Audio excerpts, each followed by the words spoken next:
dahil sa dugo ni Kristo.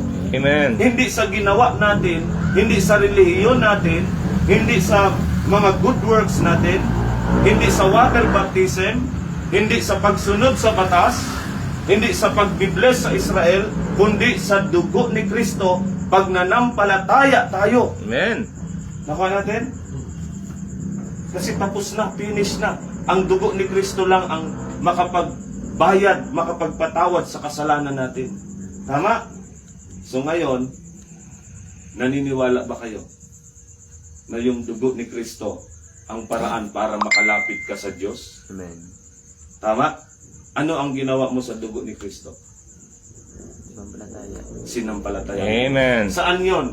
Nagbuhos ang dugo nung si Kristo'y namatay para sa ating mga kasalanan.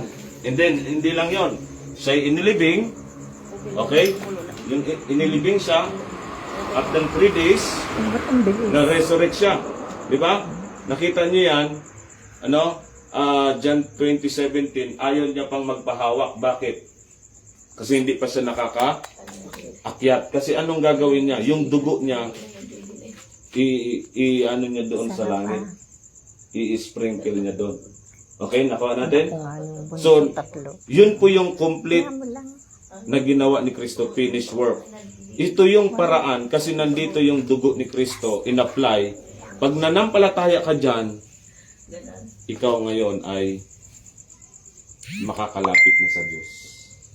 May access ka na sa Diyos. Amen. Direct access. Hindi mo kailangan pumunta pa sa Israel, sa templo. Di ba? Kasi di ba sa panahon ng Old Testament may templo sila.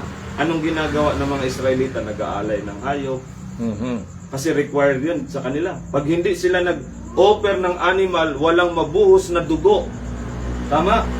Hindi sila mapapatawad. Pero ngayon, ginagawa ba natin yun? Mag-aalay pa ba tayo ng dugo ng hayop para mapatawad tayo? Gagawin ba natin yung ginawa ng Israelita dito? Hindi na, kasi nga once and for all may nagbuhos na ng dugo, si Jesus Christ. Amen. Kaya ngayon, ang kaibahan dito, ang kaligtasan dito, mayroong ano dito, by man's faith plus obedience. Ano yung obedience? Sa law. Maraming batas yun. Okay? At ang pinaka mahalagang obedience nila pag nag-alay sila ng tupa, ng kambing, para mapatawad ang kanilang kasalanan. At pupunta sila ngayon dito sa, saan? Paradise o Abraham's bosom. Ha? Yung hindi sumunod sa batas, walang pananampalataya at walang obedience, saan sila pupunta? Dito sa hell. So dalawa ha, paradise, hell. Nabasa ninyo yan, di ba? Tama? Yung si Lazarus, di ba, nandito? Yung rich man, nandito, di ba? Nagkikitaan sila, di ba? Oo, nakikita nila, nag-uusap sila eh. Si Abraham nandito, di ba? At si Lazarus. Pero yung rich man nandito. So yung mga hindi ligtas dito, sa panahon na ito, yung hindi nanampalataya at nagsunod sa batas ni Moises, dito sila. Pero kung nagsampalataya sila at sumunod, nag-alay ng tupa, dito sila. Okay? May tanong ba kayo dito? Wala? Maliwanag sa inyo? Okay, wala pang pumupunta sa heaven, ha? Dito pa sila pumupunta. Pero sa panahon natin ngayon, but now, sa panahon natin ngayon, pag namatay ka, nanampalataya ka sa ginawa ni Kristo sa cross, saan ka pupunta? Sa langit. Amen. Kasi Langit. naalay na yung dugo doon. Tama? Na yun ang nagbigay ng eternal redemption sa atin. Hindi sa dugo ng hayop, kundi sa dugo ni Kristo. Kaya ngayon, kung ikaw ay sumampalataya sa ginawa ni Kristo, by faith lang, libre ang kaligtasan. Hindi mo kailangang sumunod sa batas. Hindi mo kailangan mag-alay ng hayop.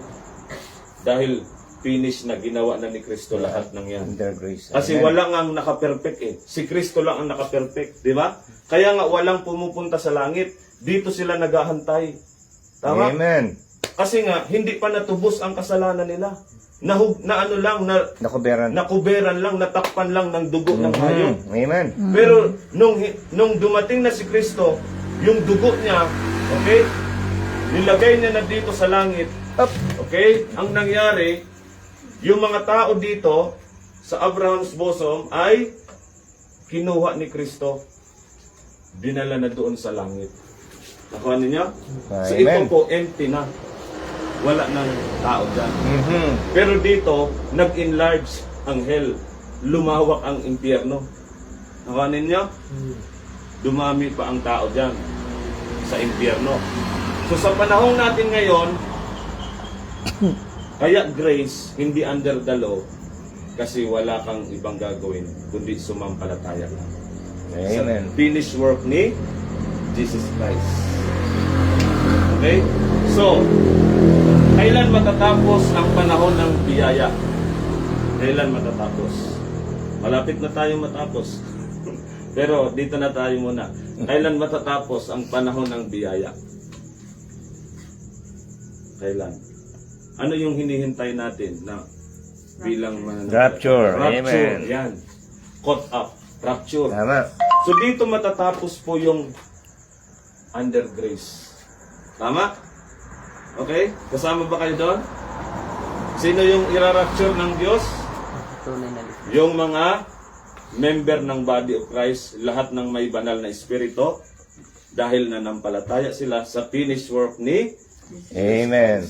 Tama? Mhm.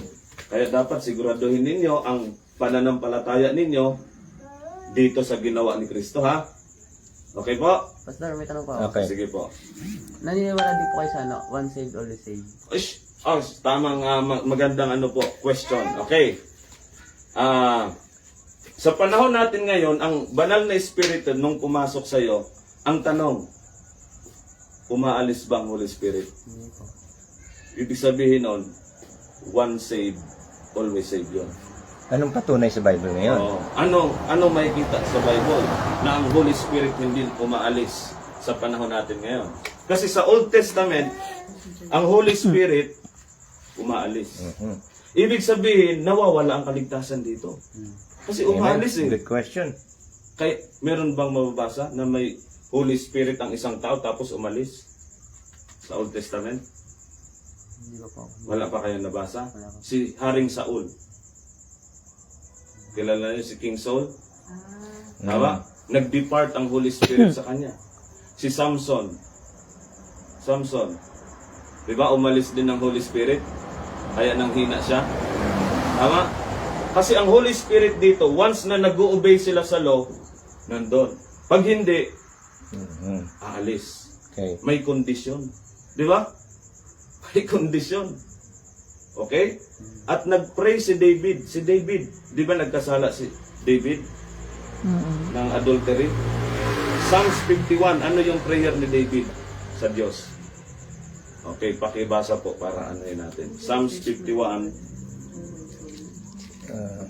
verse, paki-search niyo po yung take not thy Holy Spirit from me. Prayer yun ni David, ha? Sa Old Testament yun.